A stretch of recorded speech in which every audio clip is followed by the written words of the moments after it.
14 سالہ لڑکی کے پاس ایک عورت حلالہ کروانے آ گئی۔ جب وہ بچہ اس کمرے میں گیا تو عورت نے کیا کیا؟ استغفر اللہ، یہ کہانی آج سے 12 سال پہلے کی ہے، جب ایگزام کے بعد میں سیر و تفریح کے لیے سوات جانا چاہتی تھی۔ ماما چاہتی تھی اب میں شادی کر لوں، پر بابا کی میں لاڈلی تھی۔ بابا نے کہا جب تک میری بیٹی خود نہیں کہے گی اس کی شادی نہیں ہوگی۔ میں اپنی بیٹی پر کسی بھی قسم کا بوجھ نہیں ڈالنا چاہتا۔ میں چاہتا ہوں وہ اپنی زندگی کو اپنی مرضی سے جیے۔ جو آزادی اپنے بیٹوں کو دی ہے وہ میری بیٹی کے لیے بھی ہے، اور اس لیے بابا سے اجازت لے کر میں وادی سوات کی سیر کو نکل پڑی۔ میرے ساتھ میری کالج کی تمام دوستیں تھیں۔ ہم سب نے کافی عرصے سے پلان بنایا ہوا تھا۔ پھر سوچا جیسے ایگزام ختم ہوں گے تو سیر و تفریح کے لیے نکلیں گے۔ جب چھوٹے تھے تو بابا ہمیں گھماتے تھے، پر جیسے جیسے بابا پر ذمہ داریاں بڑھیں تو وہ اپنے کاروبار میں مصروف ہو گئے۔ اب ان کے پاس اتنا وقت نہیں ہوتا تھا کہ وہ چند گھڑی بیٹھ کر بات سن سکیں۔ بابا کہتے ہیں میں جو کچھ کر رہا ہوں وہ تم لوگوں کے لیے ہی تو کر رہا ہوں، اور یہ سچ تھا۔ میاں بیوی جب ماں باپ بنتے ہیں تو وہ خود کی خواہشات کو چھوڑ کر اپنی اولاد کی خواہشات کو پورا کرنے میں مگن ہو جاتے ہیں۔ ان کے لیے اولاد کی خوشی سب سے اہم ہوتی ہے، اور سوات میں میری نظر ایک چہرے پر ٹھہر گئی تھی۔ وہ ایک لڑکا تھا جو تصویر بنانے میں مصروف تھا۔ پہلے کبھی ایسا نہیں ہوا تھا، پر اس دن پتہ نہیں کیوں اس لڑکے پر میری نظر ٹھہر گئی تھی۔ وہ مجھے بہت اچھا لگا تھا۔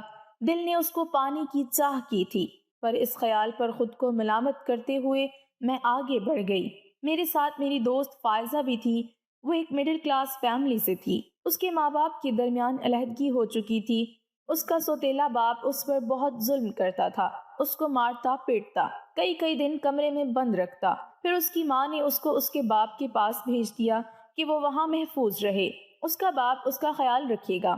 پر جب ماں باپ نے اپنی بیٹی کا نہیں سوچا تھا تو پھر کسی اور کو کیا ضرورت تھی سوچنے کی، اور وہاں بھی اس کی قسمت اس کے ساتھ دھوکہ کر گئی۔ باپ نے سینے سے لگایا، پر سوتیلی ماں نے اس کو ذلیل رسوا کر دیا۔ ہر روز فائزہ کو اتنا تنگ کیا کہ وہ کئی بار خودکشی کرنے کی کوشش کر چکی تھی۔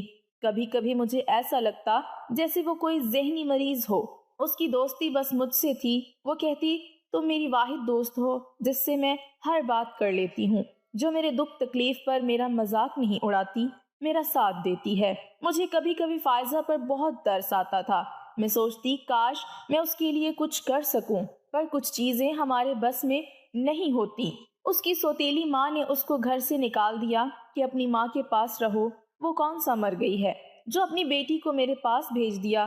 مجھے کیا ضرورت دوسروں کی بیٹیوں کو پالنے کی؟ اور جب فائزہ کا باپ آیا تو اس سے کہا وہ خود گھر چھوڑ کر چلی گئی ہے۔ اس نے یہ بھی نہیں لحاظ کیا میرا اور اس کا رشتہ کیا ہے۔ بہت باتیں سنائیں اس نے۔ اب اگر وہ دوبارہ اس گھر میں آئی تو وہ یاد رہے گی، یا تو وہ رہے گی یا میں اس گھر میں رہوں گی۔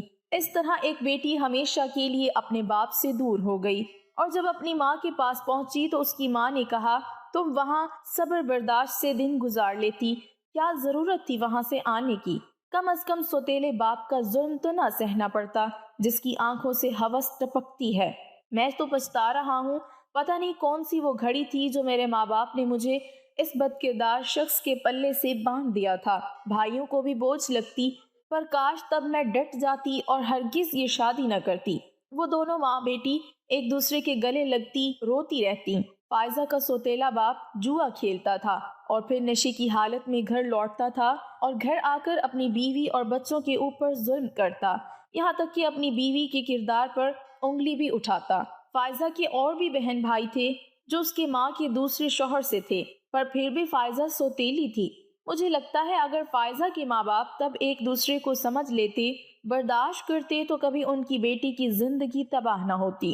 فائزہ کی زندگی برباد ہو گئی تھی، پر اس کی ذمہ دار وہ نہیں تھی، یہ مجھے لگتا ہے۔ ایک دن فائزہ کے سوتیلے باپ نے اسے گھر سے نکال دیا، اتنا مارا کہ وہ بے ہوش ہو چکی تھی۔ میں تب اسکول پڑھتی تھی۔ فائزہ کئی دن سے اسکول نہیں آ رہی تھی، تو میں اس کی خبر لینے چلی گئی، اور جب وہاں پہنچی تو فائزہ دروازے کے باہر بے ہوش پڑی تھی۔ ان گنت مکھیاں اس کے زخموں پر بیٹھ رہی تھی۔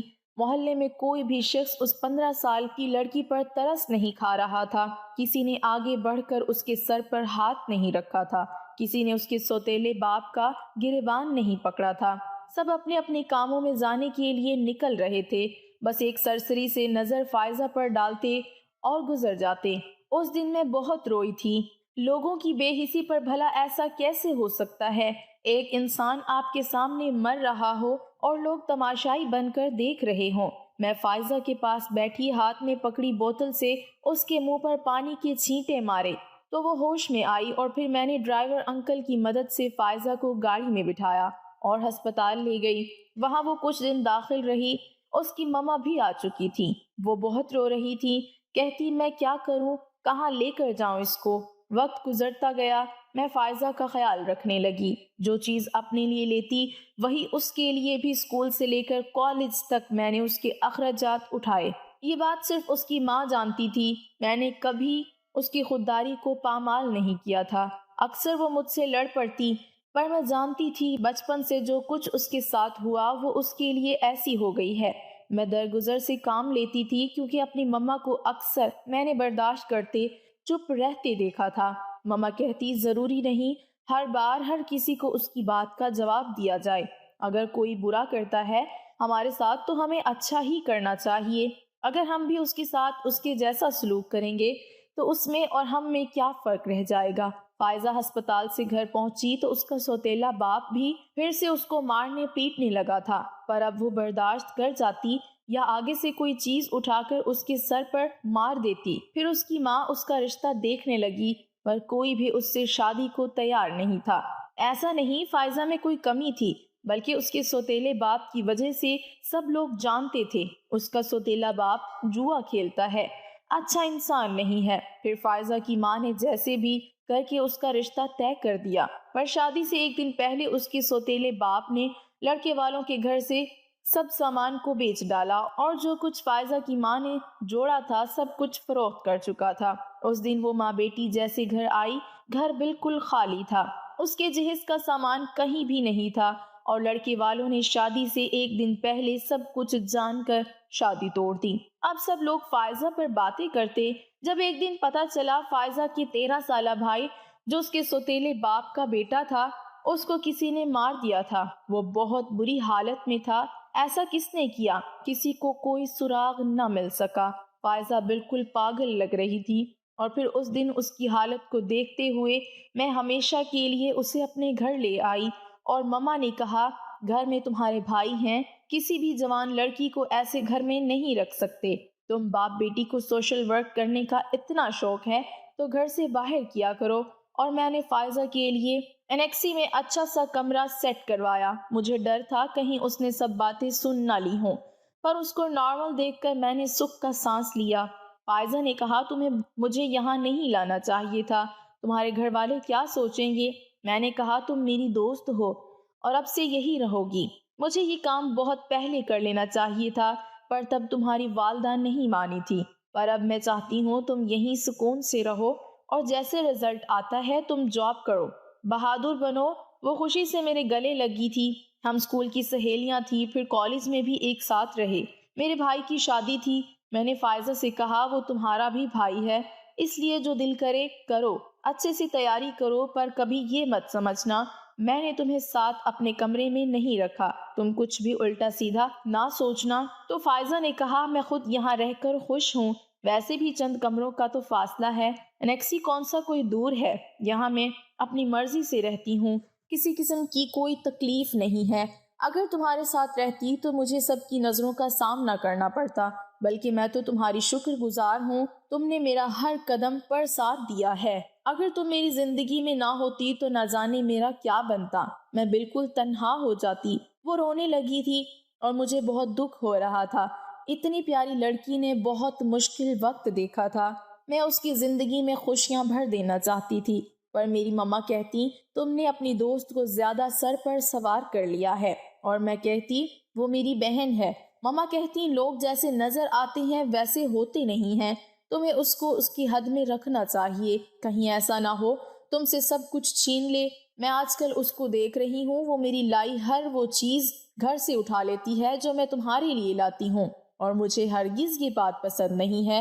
میں اسے کچھ نہیں کہتی کیونکہ مجھے ڈر لگتا ہے کہیں اس کی دل آزاری نہ ہو، پر تم اسے سمجھاؤ یہ سب ٹھیک نہیں ہوتا۔ بھائی کی شادی تھی، گھر میں خوب گہما گہمی تھی، ہم سب بہت خوش تھے۔ بھابھی کے آ جانے سے گھر میں رونق آ چکی تھی۔ میرے بھی ایگزامز ہو چکے تھے جب میرے گھر میرا رشتہ آیا، اور یہ جان کر مجھے بہت خوشی ہوئی تھی یہ وہی لڑکا تابش ہے جو سوات میں ملا تھا۔ اس کو تب کسی دوست نے پکارا تھا، تب میں نے سوشل میڈیا پر چھان مارا تھا، وہ فیس بک پر اپنی تصاویر اپلوڈ کرتا رہتا۔ میں تو اس سے دل ہی دل میں محبت کرنے لگی تھی۔ اس کی ہر تصویر میرے موبائل میں محفوظ ہوتی تھی۔ میں ہر روز دن میں کئی بار چیک کرتی وہ کب کیا کر رہا ہے، کون سی ویڈیو بنا رہا ہے، کون سا آرٹیکل آیا، سب کچھ جانتی، یہاں تک کہ اس کی برتھ ڈے پر بھی میں اس کو ہر سال اس کے گھر گفٹس بھیجتی۔ پر اس نے کبھی مجھے تلاش نہیں کیا تھا، یا شاید اس نے نوٹس نہیں کیا۔ یہ بات فائزہ بھی جانتی تھی۔ میں ایک لڑکے سے محبت کرتی ہوں، اس نے تصویر دیکھ لی تھی، اور اب جب میرا رشتہ آیا تو میں بار بار اللہ کا شکر ادا کر رہی تھی جس نے میری بن مانگے اتنی بڑی مراد کو پورا کر دیا تھا۔ تابش کی بہن نے کہا، بھائی نے جب سے آپ کو دیکھا ہے تب سے آپ کے گیت گاتا رہتا ہے، اور جب ہمیں پتہ چلا تم انکل فرید کی بیٹی ہو تو ہماری خوشی کا کوئی ٹھکانہ نہیں رہا۔ میرے گھر والے بہت خوش تھے کہ ایک اچھے گھرانے میں میرا رشتہ ہو رہا ہے۔ فائزہ بھی مجھے مبارکباد دے رہی تھی۔ میں نے فائزہ سے کہا، تم فکر مت کرنا، میں تمہارے لیے بھی ایک بہت پیارا سا لڑکا ڈھونڈوں گی۔ پر میں جانتی نہیں تھی اکثر لوگ دل میں حسد رکھ کر دوسروں کی خوشیوں کو کھا جاتے ہیں۔ گھر والوں نے بہت بڑا فنکشن رکھا تھا میرے نکاح کا، پر پتہ نہیں کیوں مجھے ایسا لگا جیسے تابش کی نگاہیں کسی اور کو ڈھونڈ رہی تھیں۔ میں اس کے پاس بیٹھی تھی پر وہ خوش نہیں لگ رہا تھا، اس کے چہرے کا رنگ بدل رہا تھا۔ پھر وہ اپنی بہن کو کچھ کہہ رہا تھا، اس کی بہن نے فوراً مجھے دیکھا تھا۔ میں کچھ سمجھ نہیں پا رہی تھی۔ ہمارا نکاح ہو گیا، میں بہت خوش تھی۔ اپنی محبت کو پا لینا بہت بڑی خوش نصیبی ہوتی ہے۔ وہ لوگ پہلے منگنی کرنا چاہتے تھے، پر بابا نے کہا میں چاہتا ہوں نکاح کیا جائے، منگنی فنکشن یہ سب فضول چیزیں ہیں۔ جب ایک جگہ رشتہ کرنا ہی ہے تو پھر کسی فارمیلٹی کی کیا ضرورت ہے۔ جب ہمارا رشتہ طے ہوا تھا میں نے بس تصویر دیکھی تھی تابش کی اور ہاں کر دی تھی۔ نہ کبھی ہماری بات ہوئی تھی اور نہ کبھی ہم ملے تھے۔ چٹ منگنی پٹ بیاہ ہو گیا۔ ہمارے نکاح کو 4 ماہ ہونے والے تھے۔ مجھے تابش کی کال کا شدت سے انتظار رہتا۔ ایک دن فائزہ کی والدہ آئی اور فائزہ کو لے گئی۔ میں نے بہت روکا پر وہ کہتی، بیٹی اتنے سالوں سے تمہارے پاس رہ رہی ہے، اب اس کا سگا باپ خود اپنی بیٹی کے لیے اپنے بھانجے کا رشتہ لے کر آیا ہے۔ میں کسی بھی قسم کا رسک نہیں لے سکتی تھی۔ وہ ہم سب کا شکریہ ادا کرتی ہوئی چلی گئی۔ میں مما کے ساتھ جانے لگی تھی۔ وہ فیشن ڈیزائنر تھی، میں خود اپنے شادی کے جوڑے کو تیار کرنا چاہتی تھی۔ اپنی زندگی میں مصروف ہو گئی۔ جب ایک دن تابش مجھ سے ملنے آیا اور مجھے اپنے ساتھ لے گیا، مما بہت خوش تھی۔ یہ پہلی ملاقات تھی۔ تابش مجھ سے کچھ کہنا چاہ رہا تھا، پھر کوئی بھی بات کیے بغیر وہ مجھے گھر چھوڑ گیا۔ ہماری شادی کے جیسے جیسے دن قریب آ رہے تھے مجھے عجیب سی گھبراہٹ ہو رہی تھی۔ مما کہتی، ویسے ہی تم بہت سوچنے لگی ہو۔ میں نے کہا، مما کیا آپ کو لگتا ہے تابش میرے ساتھ خوش ہے؟ وہ اس شادی پر راضی ہے؟ کہیں ایسا تو نہیں کہ کوئی اور بات ہو؟ مما نے کہا، وہ ویسے گم گو ہے، اور اگر اس کی رضامندی شامل نہ ہوتی تو وہ ہرگز رشتہ نہ بھیجتا۔ میری شادی تابش سے ہو گئی، میں اکثر اس کو گمسم دیکھتی تھی۔ جب ایک دن اس نے دیکھا میرے موبائل میں اس کی اپنی سب تصاویر، اس کی ویڈیوز سب موجود تھے۔ اس نے بہت حیران ہو کر مجھ سے پوچھا، یہ سب تمہارے پاس کیسے؟ میں نے پھر اس کو سب بتا دیا، کب سوات میں دیکھا تھا، پھر فیس بک پر تلاش کیا، پھر اس کے گھر تک پہنچی، گفٹس بھیجتی رہی، تم کہاں کہاں جاتے تھے میں تمہارا پیچھا کرتی تھی۔ میں تو پچھلے 5 سال سے محبت کرتی چلی آ رہی ہوں، اور تبھی تابش باہر کو بھاگا تھا۔ میں آوازیں دیتی رہ گئی پر پتہ نہیں کیا ہوا تھا۔ ہماری شادی کو 5-6 ماہ ہو چکے تھے، پر پھر بھی ہم غیروں کی طرح رہ رہے تھے۔ اس دن میں نے سوچا کہ فائزہ سے مل کر آتی ہوں۔ وہ میری رخصتی پر بھی نہیں آئی تھی، حالانکہ میں خود اس کو انوائٹ کرنے گئی تھی۔ پر اس دن جب وہاں پہنچی تو پتہ چلا وہ لوگ یہ محلہ چھوڑ کر جا چکے ہیں۔ فائزہ کا نمبر بھی بند تھا۔ میں اپنے شوہر کے ساتھ گھومنے چلی گئی۔ اس کی اور میری پسند بہت ملتی تھی۔ مجھے بہت خوشی ہوتی جب میرا شوہر میرا خیال رکھتا۔ میرے دل میں جتنے گلے شکوے تھے سب ختم ہو چکے تھے۔ ہر گزرتے دن کے ساتھ ہماری محبت بڑھتی جا رہی تھی۔ ہماری شادی کو 2 سال ہو چکے تھے۔ میں اپنے سسرال میں بہت خوش تھی۔ جب ایک دن میری نند ٹی وی آن کیے بیٹھی تھی جس پر نیوز چل رہی تھی کہ 14 سالہ لڑکے کے پاس ایک عورت حلالہ کروانے آ گئی، اور جب وہ بچہ اس کمرے میں گیا تو عورت نے ظلم کے پہاڑ توڑ دیے۔ اس عورت نے اس بچے کو باندھ کر اس کو بیلٹ سے مارا تھا، اس کو زخمی کیا، اس کے بال کاٹ دیے۔ وہ لڑکا چیخیں مارتا، پر اس عورت کو ترس نہ آیا اور اس 14 سالہ لڑکی کی جان چلی گئی۔ پر اس عورت کے چہرے پر کہیں بھی افسوس کا نام و نشان نہیں تھا۔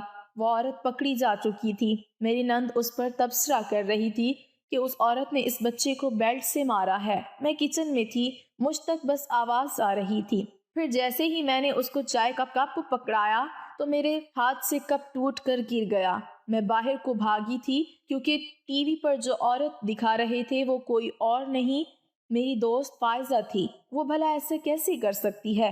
وہ تو اپنے گھر میں خوش تھی۔ اس نے خود مجھ سے ہر تعلق ختم کیا تھا، پر 2 سال میں یہ سب کیسے ہو گیا؟ میں تھانے میں پہنچی۔ فائزہ جیل کی سلاخوں کے پیچھے تھی۔ میں اس سے ملنا چاہتی تھی، پر پولیس کے اہلکار کہہ رہے تھے وہ پاگل عورت ہے، آپ کو نقصان پہنچا سکتی ہے، پر مجھے اس سے ملنا تھا۔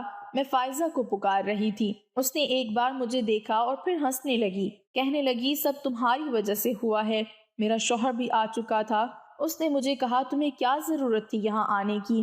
میں نے کہا فائزہ جیل میں ہے، میری دوست ہے، میری بہنوں کی طرح ہے، مجھے اس سے بات کرنی ہے، اس کو ڈاکٹر کی ضرورت ہے۔ تب میرا شوہر مجھے ہاتھ سے پکڑ کر زبردستی گھر لے آیا اور کہنے لگا تم بچی نہیں ہو جو ایسی حرکتیں کر رہی ہو، اگر وہ تمہیں کوئی نقصان پہنچا دیتی تو سوچو میرا کیا ہوتا۔ وہ پاگل ہے، وہ ایک شیزوفرینیا کی مریض ہے۔ اور میں نے حیران ہو کر اپنے شوہر کی جانب دیکھا تھا۔ اس نے مجھ سے کہا کہ ایک بات تم سے چھپائی تھی، مجھے لگا تھا وہ میری غلطی تھی جس کو وقت پر سدھار لیا تھا، پر اب لگتا ہے تمہیں بہت پہلے مجھے بتا دینا چاہیے تھا۔ میرے شوہر نے بتایا تم سے ابھی میرا رشتہ طے نہیں ہوا تھا جب مجھے ایک نمبر سے کال آنے لگی، وہ لڑکی مجھے بہت تنگ کرتی۔ پھر اس نے بتایا اس نے مجھے سوات میں دیکھا ہے، اس کے آپس میں سوشل میڈیا پر اپلوڈ کی جانے والی تصاویر کے علاوہ بھی پکس تھیں، یہ سب وہی پکس تھیں جو تمہارے فون میں موجود ہیں۔ پتہ نہیں کیوں مجھے سب اچھا لگنے لگا کہ کوئی لڑکی مجھے اتنا چاہتی ہے۔ میں زیادہ باہر رہا تھا، میں تمہاری فیملی کو اچھے سے جانتا تھا، پر کبھی تم لوگوں کو دیکھا نہیں تھا، اور مجھے پتہ چلا وہ لڑکی اسی گھر سے ہے تو میں نے رشتہ بھیج دیا۔ مجھے لگا کال کرنے والی لڑکی تم ہو، اس لیے میں نے دیکھنا مناسب نہیں سمجھا، کیونکہ میرے پاس پہلے تمہاری بہت سی تصاویر تھیں، پر وہ تم نہیں تھی۔ یہ بات مجھے نکاح پر پتہ چلی۔ میں اس نمبر پر کال کرتا رہا پر وہ نمبر بند تھا۔ پھر نکاح کے کچھ دن بعد کال آئی اسی لڑکی کی۔ اس نے مجھے سب بتا دیا اپنے بارے میں، اور اس نے کہا وہ بہت بڑی مصیبت میں ہے۔ میں وہاں چلا گیا، وہ میرے سامنے بہت روئی، گڑ گڑائی۔ مجھے اس پر ترس آ گیا کہ اس نے اپنا مان رکھنے کے لیے میرے ساتھ جھوٹ بولا تھا، پر میں نے اس سے نکاح کر لیا۔ میں یہ بات کسی کو بھی نہیں بتا سکتا تھا، پر پتہ نہیں کیوں اس لڑکی سے نکاح کے بعد مجھے عجیب سا محسوس ہوتا۔ وہ اپنی ماں کے گھر تھی، دن میں کئی کالز کرتی، اور جب میں اپنے کسی لکھے آرٹیکل کے بارے میں بات کرتا تو اس کو اس بارے میں صحیح سے پتہ نہ ہوتا۔ میں سب اپنا وہم سمجھتا۔ میں دل کو یہی کہتا رہتا وہ اتنی محبت کرتی ہے مجھ سے، اور اس پر جو ظلم ہوئے مجھے اس سے زیادہ بحث نہیں کرنی چاہیے۔ ہمارے نکاح کے کچھ عرصے بعد میں تمہیں سب بتانے آیا، پر میری ہمت نہیں ہوئی تھی۔ میری ماما کہتی جس لڑکی نے اپنی دوست کا اتنا خیال رکھا، اتنے سال اس کو سہارا دیا، اسی نے اس کی پیٹھ پیچھے جو اس کا اعتبار توڑا وہ کبھی معاف نہیں کرے گی، کیونکہ فائزہ سے میں نے نکاح کیا تھا، اور جب ہماری شادی ہوئی تمہارے موبائل میں اپنی تصویریں دیکھی، پھر تم سے پوچھا تو تم نے سب کچھ بتایا۔ اتنی زیادہ گہرے سے تو میں خود کو بھی نہیں جانتا تھا، اور تب میں فائزہ کے پاس گیا تو اس نے وہاں موجود ایک لڑکے کو مار دیا۔ اس کے ہاتھوں پر خون لگا ہوا تھا۔ اس نے کہا وہ یہ سب اپنے تسکین کے لیے کرتی ہے، اور میں نے فائزہ سے کہا تم نے مجھے دھوکہ دیا ہے، وہ لڑکی تم نہیں تھی، تم جھوٹی ہو، میں دھوکہ دینے والے کو کبھی معاف نہیں کر سکتا۔ تو میں نے اس دن اس کو طلاق دے دی تھی۔ ہمارے بیچ ایسا کچھ نہیں تھا، بس محبت تھی، پر وہ بھی دھوکہ۔ وہ تم سے حسد کرتی تھی۔ اس نے مجھ سے کہا آخر ایسا کیوں ہے؟ سب کچھ پریشی کو کیوں ملا؟ اچھے ماں باپ، اچھا گھر، اچھا شوہر اس کو پہلے ملا، اس میں ایسا کیا ہے جو مجھ میں نہیں ہے؟ وہ اپنے آپے سے باہر ہو چکی تھی۔ میں گھر واپس آ گیا اور تب مجھے فائزہ کے بارے میں بہت کچھ پتہ چلا کہ فائزہ کو شیزوفرینیا ہے، جو ایک سنگین ذہنی عارضہ ہے جس میں لوگ حقیقت کی غیر معمولی تشریح کرتے ہیں۔ شیزوفرینیا کے نتیجے میں فریب، دھوکہ اور انتہائی بے ترتیب سوچ اور رویے کے کچھ امتزاج ہو سکتی ہیں، جس میں اس مریض کو لگتا ہے وہ جو چاہتا ہے سب سے چھین سکتا ہے۔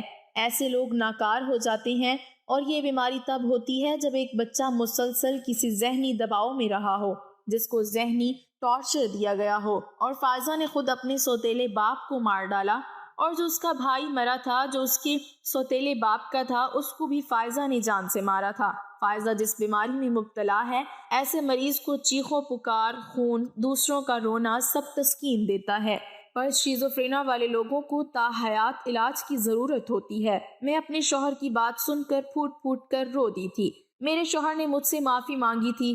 اس نے کہا، جس دن مجھے ساری سچائی پتہ چلی، میں اپنے رب کو حاضر ناظر جان کر کہتا ہوں، میرے دماغ میں کبھی فائزہ کا خیال نہیں آیا تھا۔ وہ سب انجانے میں ہوا تھا، پر میں سچائی نہیں جانتا تھا۔ میں کیا کہتی مجھے کچھ سمجھ نہیں آ رہا تھا، پر مجھے اپنے شوہر کو معاف کرنا تھا، اپنے ہونے والے بچے کی خاطر جو میرے پیٹ میں تھا۔ فائزہ کو مینٹل ہاسپٹل داخل کروا دیا تھا، جہاں اس کا علاج چلتا رہا، اور ایک دن اس کی سانسیں ہمیشہ کے لیے تھم گئیں۔ وہ میری دوست تھی، آج بھی میری دعاؤں میں زندہ ہے، پر کاش وہ خود پر کنٹرول کرتی، خود کو مضبوط بناتی، پر وہ دوسروں سے چھیننے لگ گئی تھی، اور مجھے لگتا ہے اس میں اس کا کوئی قصور نہیں تھا۔ شاید قسمت میں یہی سب لکھا گیا تھا۔ وہ ماں باپ جو اپنے بچوں ظلم کی انتہا کر دیتے ہیں، کاش وہ جان سکتے ان کا یہ رویہ ان کے بچوں کو اندھیرے کی اس گہری کھائی میں دھکیل رہا ہے جس سے وہ اپنی زندگی میں کبھی نہ کبھی متاثر ضرور ہوتے ہیں۔ کچھ اپنی جان دے دیتے ہیں، کچھ دوسروں کی جان لے لیتے ہیں۔